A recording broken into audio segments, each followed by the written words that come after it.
Doctor, usually ಜನರಿಗೆ ಎಲ್ಲರ ಮನೇಲೂ ಆರ್ಥರೈಟಿಸ್ ಆಗಿರ್ಬೋದು, ರುಮಟಾಲಜಿ ಇರ್ಬೋದು, ಎಲ್ಲರ ಮನೇಲೂ ಇರುತ್ತೆ. ಬಟ್ ಅವೇರ್ನೆಸ್ ಸ್ವಲ್ಪ ಕಡಿಮೆ ಇರುತ್ತೆ. ನನ್ನ ಮೊದಲನೇ ಪ್ರಶ್ನೆ ನಿಮಗೆ, ಹೌ ವಿಲ್ ಸಂಬಡಿ ನೋ, ಅರೆ ನಮ್ಮ ಮನೇಲಿ ನನ್ನ ತಮ್ಮಂಗಿದೆ, ನನ್ನ ಮಗಂಗಿದೆ ಅಂತ, how will somebody know? Yes, ಒಳ್ಳೆ ವೆರಿ ಇಂಪಾರ್ಟೆಂಟ್ ಕ್ವಶನ್.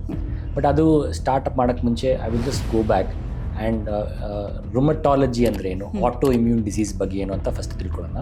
ನಮ್ಮ ಶರೀರದಲ್ಲಿ ರಕ್ಷಣಾ ವ್ಯವಸ್ಥೆ ಇದೆ, ಇಮ್ಯೂನ್ ಸಿಸ್ಟಮ್ ಅಂತ ಹೇಳ್ತೀವಿ. ನಮ್ಮ ಬಾಡಿನ ಔಟ್ಸೈಡ್ ಇನ್ಫೆಕ್ಷನ್ಗೆ ಪ್ರೊಟೆಕ್ಟ್ ಮಾಡೋ ಸಿಸ್ಟಮ್ ಅದು. ಹೇಗೆ ನಮ್ಮ ದೇಶದಲ್ಲಿ ಆರ್ಮಿ ಇದೆ to fight against outsiders like Pakistan, China, ನಮ್ಮ ಬಾಡಿಯಲ್ಲಿ ಒಂದು ಇಮ್ಯೂನ್ ಸಿಸ್ಟಮ್ ಇದೆ. ಬಟ್ ಕೆಲವು ಸಲ ಆ ಇಮ್ಯೂನ್ ಸಿಸ್ಟಮ್ ನಮ್ಮ ಬಾಡಿ ಮೇಲೇ ಅಟ್ಯಾಕ್ ಮಾಡ್ಬೋದು. Okay, so like if Indian army ನಮ್ಮ ಜನದ ಮೇಲೇ ಅಟ್ಯಾಕ್ ಮಾಡಿದ್ರೆ ಏನಾಗುತ್ತೆ, ಅದೇ ಥರ ಕೆಲವು ಸಲ ನಮ್ಮ ಇಮ್ಯೂನ್ ಸಿಸ್ಟಮ್ ತಪ್ಪಾಗಿ ನಮ್ಮ ಬಾಡಿ ಮೇಲೇ, ನಮ್ಮ ಅಂಗಾಂಗ ಮೇಲೆ, ನಮ್ಮ ಆರ್ಗನ್ಸ್ ಮೇಲೆ ಅಟ್ಯಾಕ್ ಮಾಡ್ಬೋದು. ಅದನ್ನು ಆಟೋ ಇಮ್ಯೂನ್ ಡಿಸೀಸ್ ಅಂತ ಹೇಳ್ತೀವಿ, ಅಥವಾ commonly used word is rheumatological diseases ಅಂತ.